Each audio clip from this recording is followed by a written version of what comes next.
En apparence, rien n'a changé, mais à l'intérieur du tunnel Porte de Halle, mieux vaut désormais être très prudent. La vitesse des voitures y est calculée sur l'ensemble du trajet. C'est le principe du radar tronçon qui vient d'être installé au début du mois. Demandons en surface si cela change quelque chose.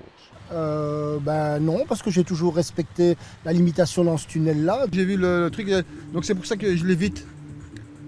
Ça vous fait changer d'attitude les radars ? Tout à fait, hein, ça me conscientise à rouler moins vite et surtout prendre conscience que ça commence à devenir cher rouler en voiture. Après le boulevard Léopold III, entrée vers Escarbeek et l'avenue Louise sur la ville de Bruxelles, le tunnel Porte de Halle est le troisième axe bruxellois à être équipé d'un radar tronçon opérationnel et l'endroit n'est pas choisi au hasard. Le tunnel Porte de Halle est effectivement particulièrement courbé. On surveille d'autres tunnels aussi de manière importante que le Léopold II de par sa longueur totale et son aspect sinueux, mais le Port de Halle avec sa courbure est aussi fort accidentogène. On a des accidents qui s'y produisent à des vitesses élevées et qui sont d'office relativement graves. Avec 20 accidents par an, le tunnel Porte de Halle est le 6e tunnel le plus dangereux sur les 26 que compte la région bruxelloise. L'objectif est clair, contraindre les chauffeurs à respecter le 50 à l'heure. Ce sont des radars très dissuasifs au niveau des automobilistes, donc on a constaté vraiment une réduction importante de la moyenne de la vitesse pratiquée à ces endroits suite au placement des radars tronçons. Une étude est en cours pour définir où sera située la limite de verbalisation. Comme toujours, un seuil de tolérance est fixé.